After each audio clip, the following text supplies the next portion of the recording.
खचाखच भरे। और जाने बचाने का जहां तक कमल का ताल्लुक है, वो अगर कश्मीर में भी जाने जाया हो रही हैं तो वो बचाने के लिए पाकिस्तान बात करेगा। खास तौर पे मुतनाज़ा जगह है, मुतनाज़ा इलाका है, और इसमें जो चीज देखने की है वो ज्यादा गंभीर ये है, ज्यादा परेशान कुन ये है कि कश्मीर में कोरोना का मसला भी बहुत है, और हालात खराब होने की वजह से वहां पे ब्लैक लॉकडाउन होने की वजह से लोगों को बहुत रसाई नहीं है, मेडिकल सहूलत तक वहां बहुत रसाई नहीं है। और फिर उस कोरोना के मसले के साथ साथ वहां पे 10 लाख भारतीय फौज भी बैठी है, जिसकी वजह से वहां पे आप देखते हैं पुलिस मुकाबले, फौज के मुकाबले, कत्ल गारत, गांव के गांव, मकानों के मकान जलाए जा रहे हैं, और उन जले हुए मकानों से मकीन बाहर आके फिर वो भी कोरोना का शिकार हो रहे हैं। तो वहां पे तो एक दोहरा मसला है, लिहाजा पूरी दुनिया में उस इशू पे कौन बात करेगा? अगर पाकिस्तान नहीं बात करेगा, जो तनाजा का एक हिस्सा है, सही। जो समझता है कि हमारा एक राइट है और कश्मीर के अवाम जो हैं वो पाकिस्तान का दम भरते हैं, और पाकिस्तान अगर उनकी बात भी ना करे तो फिर ये इन इन मजलूमों का जिनके ऊपर ये जुल्म हो रहा है उनकी उनकी बात दुनिया में करेगा कौन? तो ठीक इस है। वजह से इसमें तजाद नहीं है, वहां दोहरा मसला है, कोरोना भी और अफवाज का एक वहां पे जो एक्शन है वो भी। ये अगर अगर हालात इतने अच्छे हैं कि वहां पे कोई मसला नहीं, तो इतनी बड़ी फौज यहाँ रखने की कोई जरूरत नहीं थी। 6-7 हजार उनके नौजवान और उनके जो लीडर्स वगैरह हैं वो जेल में रखे हुए हैं, उनकी कोई जरूरत नहीं थी रखने की। लेकिन ये सारा कुछ इसी वजह से है कि वहां पे हालात नॉर्मल नहीं, और एहतजाज है, लोगों की जिंदगी बड़ी तंग है, जी, लिहाजा मजबूरन पाकिस्तान को बात करना पड़ती है। बिल्कुल ठीक। जी वैभव जी, आप जवाब देना पसंद करेंगे? क्योंकि ये सब एलिगेशंस आपकी साइड से आती है, लेकिन असल बात क्या है वो बताइए। देखिए, लश्कर तैयबा हो या जैश मोहम्मद हो, ये तंजीमें कोई मरीख पे तो है नहीं। ये वो तंजीमें हैं जो कि पाकिस्तान में बेस्ड हैं, और यूनाइटेड नेशंस ने अगर हाफिज सईद को अगर एक ग्लोबल टेररिस्ट डिक्लेयर किया है, वो वहां पे सिक्योरिटी काउंसिल ने किया है, जिस यूनाइटेड नेशंस की जनरल साहब बात कर रहे थे। और अब मैं अक्सर देखता हूँ पाकिस्तान में इसको लेकर के बड़ी बातें होती हैं कि प्लेबिसाइड जो है यूनाइटेड नेशंस से प्रॉमिस किया गया था, और वो इंडिया ने वो वादा खिलाफी कर रहा है, वो वहां पे प्लेबिसाइट नहीं करा रहा है। तो यूनाइटेड नेशंस से, जो कि पाकिस्तान का बहुत ज्यादा प्यार है, तो उसी यूनाइटेड नेशंस ने लश्कर तैयबा और ये जैश ए मोहम्मद इनको सैंक्शन भी किया है। तो ये चीज पहले हमें एडमिट करनी पड़ेगी कि हाँ, ये तंजीमें एग्जिस्ट करती हैं, यूनाइटेड नेशन से सैंक्शनड हैं, ये पाकिस्तान में है, इनके हेडक्वार्टर बहावलपुर और मुरीदके में है। हाफिज सईद और ये जितने भी टेररिस्ट हैं ये पाकिस्तानी हैं। ये सारी चीजें पहले हम एडमिट कर लें, फिर उसके बाद हम आगे की बात कर सकते हैं। अगली बात जनरल साहब ने कही कि कश्मीर में जो है कोरोना का मसला है। तो साहब, कोरोना का मसला पूरी दुनिया में कहाँ नहीं है? अमेरिका में नहीं है, यूरोप में नहीं है, हिंदुस्तान के बाकी स्टेट्स में नहीं है। हर जगह पे कोरोना का मसला है। जैसे हिंदुस्तान के बाकी स्टेट्स में उसको डील किया जा रहा है, कश्मीर में भी डील किया जा रहा है। हमारे यहाँ जो रेस्ट्रिक्शंस बाकी स्टेट में लगी हैं, वही रेस्ट्रिक्शंस कश्मीर में भी लगी हैं, जो कि लोगों की जान बचाने के लिए लगी हैं। ऐसा नहीं है कि किसी को शौक है कि हम किसी को घर से ना निकलने दें, और किसी के जो रोजी रोटी का जरिया उसका कारोबार है हम उसके ऊपर ताला लगाएं। लेकिन जानो माल की हिफाजत सबसे बड़ी प्रायोरिटी किसी भी रियासत की, किसी भी स्टेट की होती है। तो हम पहले उस चीज को भी, हमें एक चीज इसको एडमिट करना पड़ेगा। लॉन्च पैड्स की बात करी तो देखिए, लॉन्च पैड्स ऐसी चीज नहीं है कि जो कि कोई ब्रिगेड हेडक्वार्टर होता है या कोई आर्मी की कोई यूनिट होती है जहां पे कोई इंफ्रास्ट्रक्चर आप बहुत हैवी डेवलप करके रखते हैं। लॉन्च पैड्स बेसिकली एक टीन शेड होती है, अगर आप उसमें अगर कोई इंफ्रास्ट्रक्चर का नाम देना भी चाहें तो। वो वहां पे लोग इकट्ठे होते हैं इन्फिल्ट्रेट करने से पहले। तो जहां तक जनरल साहब ने कहा कि आप यूनाइटेड नेशंस के जो ऑब्जर्वर्स हैं उनको आप इंफॉर्मेशन क्यों नहीं देते कि वो लॉन्च पैड्स कहाँ पे हैं, तो सर अगर लॉन्च पैड्स कोई अगर हार्ड स्ट्रक्चर नहीं है, तो अगर हम उसकी इंफॉर्मेशन देते भी हैं तो आप उनको वहां ले जाने से पहले उसको मूव करने में कितना टाइम लगता है? हार्डली एक या 2 मिनट लगेंगे आपको, आप and you will move from there. तो ये मतलब ये एक टेक्निकल इशू है जिसको लेकर के हम डिबेट कर सकते हैं कि इसको किस तरह से वर्कआउट किया जा सकता है। तीसरी चीज इन्होंने बात की कि थर्ड पार्टी इंटरवेंशन। देखिए, जब आप ये बोलते हैं ना कि हम यूनाइटेड नेशंस के जो ऑब्जर्वर्स हैं उनको क्यों नहीं लेके, इंडिया की एक स्टेटेड पॉलिसी है कि हम किसी भी थर्ड पार्टी को इंटरवीन नहीं करने देंगे। ये एक बायलैटरल इशू है इंडिया और पाकिस्तान के बीच। कोई भी मसले होंगे हम आपस में बात करके सुलझाएंगे। अगर एलओसी का भी मसला है, एलओसी पे भी वायलेशन है, तो वो इंडिया और पाकिस्तान की फौज के बीच का वायलेशन है, उसमें यूनाइटेड नेशंस का कोई काम नहीं है। तो देखिए, डिप्लोमेटिकली ये बहुत चीजें बहुत सिग्निफिकेंट होती है कि अगर आप जब यूएन को, जब आप, पाकिस्तान हमेशा चाह कि पाकिस्तान हमेशा ये कहता रहा है कि हम थर्ड पार्टी इंटरवेंशन कराएं, लेकिन इंडिया की ये स्टेटेड पॉलिसी है जिसपे इंडिया कभी भी कॉम्प्रोमाइज नहीं करेगा। ये मैं आपको बता रहा हूँ क्योंकि आज तक नहीं किया है इंडिया ने। और 10 लाख की फौज की बात की जनरल साहब ने, तो सर 12 लाख की टोटल फौज है हमारी। अगर 12 लाख में से अगर 10 लाख हमने कश्मीर में रखी है, तो बाकी के बॉर्डर्स कौन देख रहा है? जो इंटरनेशनल बॉर्डर है पाकिस्तान के साथ, चाइना के साथ हमारा इतना लंबा बॉर्डर है, बांग्लादेश के साथ भी हमारा बॉर्डर लगता है, म्यांमार के साथ भी लगता है। तो ऐसा तो नहीं कि हमने वो बॉर्डर्स खाली छोड़ रखे हैं।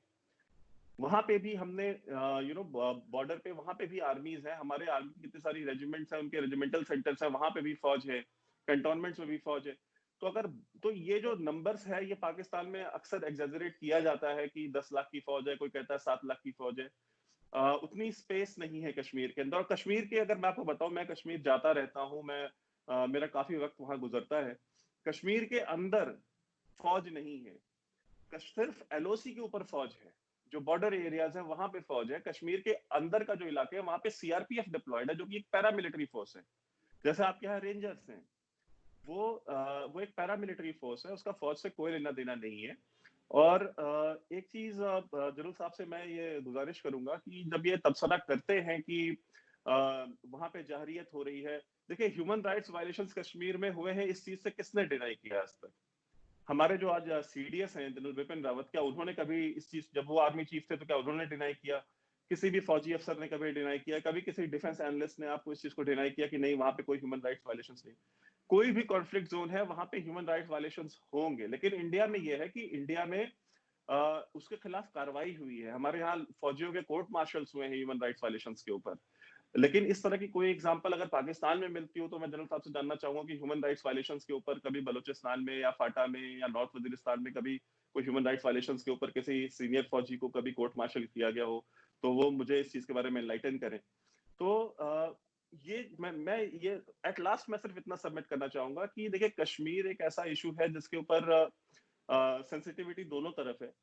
पाकिस्तान में भी है, इंडिया में भी है, दोनों की अपनी अलग अलग वजूहात हैं। लेकिन जो इंडिया की स्टेटेड पॉलिसी है, जैसे इन्होंने कहा कि नरेंद्र मोदी के आने के बाद, इनकी गवर्नमेंट के आने के बाद ये जो कशीदगी है ये ज्यादा बढ़ गई है। तो मैं आपको अगर रियलिटी बताऊं तो हो सकता है कि उसमें कुछ नंबर्स में कुछ डिफरेंस आया हो, बट इंडिया पाकिस्तान की में गवर्नमेंट कोई भी रही हूं, उनके बीच में कशीदगी कब नहीं रही है। हमारे बीच में जो बड़ी 3 जंगें हुई हैं, चाहे वो 65 की हो, चाहे 71 की हो, चाहे कारगिल की हो, ये हमेशा से ये होती रही हो। तो उसमें मोदी गवर्नमेंट नहीं थी, वो दूसरी गवर्नमेंट थी हिंदुस्तान में, उसमें कांग्रेस भी थी, उसमें अटल बिहारी वाजपेयी की भी गवर्नमेंट थी, जिनको पाकिस्तान में भी बहुत पसंद किया जाता है। तो मोदी गवर्नमेंट को मुरीद इल्जाम ठहराना इस चीज का, मैं इसको सही नहीं समझता। जी जनरल साहब। देखिए, जहां तक मोदी गवर्नमेंट का ताल्लुक है, मैं सिर्फ एलओसी के ऊपर वायलेशंस की बात कर रहा हूं कि वो बहुत बड़ी है। वो पहले उसकी कोई हिस्ट्री ऐसी नहीं है कि रोजाना की बुनियाद पे वायलेशन हो रही हो। ये मोदी गवर्नमेंट के आने के बाद हुई हैं। उनसे पहले जंगें जरूर हुई हैं, लेकिन एलओसी हमारी खास तौर पे हमारे 2 मौके हैं मुझे याद है। 2003 के बाद एलओसी बिल्कुल आप कह लीजिए कि खामोश थी, वहां पे कोई ऐसी एक्टिविटी नहीं थी।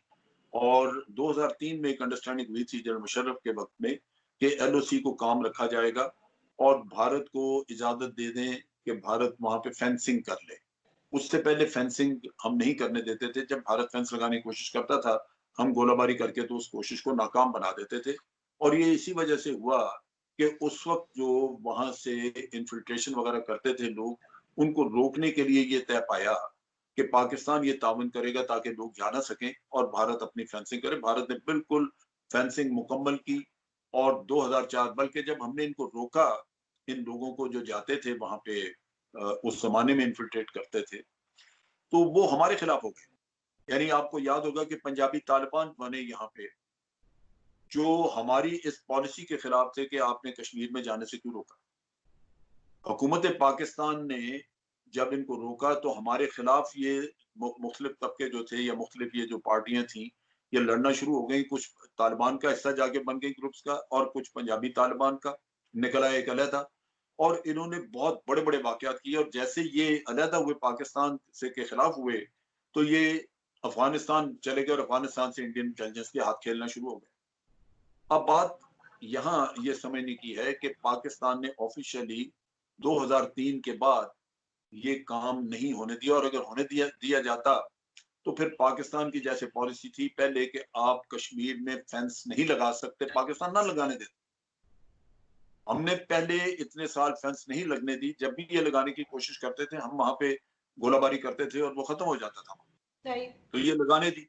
सो नेचुरली पाकिस्तान की कोई ऐसी कोशिश या ख्वाहिश नहीं थी कि वहां पे इन्फिल्ट्रेशन हो, और वो 2003 के बाद लाजमन हमने खमियाजा भुगता उस चीज को रोकने का कि ये लोग हमारे खिलाफ लड़ना शुरू हो गए।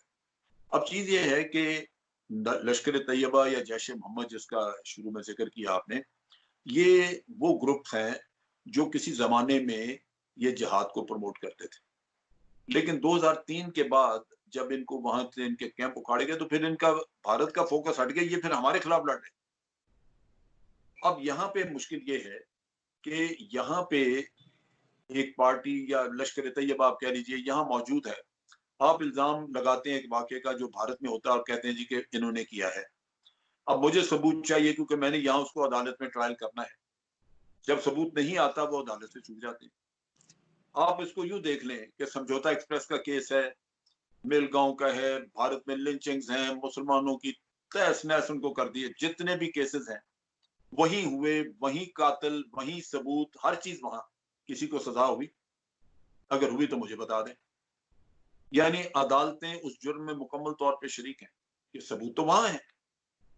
आप मुझे इल्जाम दे रहे हैं उसका जिसका वाकया भारत में हुआ, सबूत वहां पे, और जो आदमी यहाँ पे इल्जाम उस पर लगा रहे हैं आप, और सबूत उसका कोई नहीं।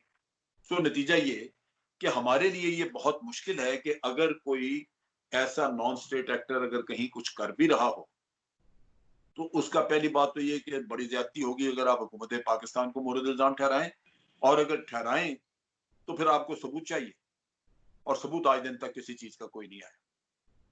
पहला मसला ये है।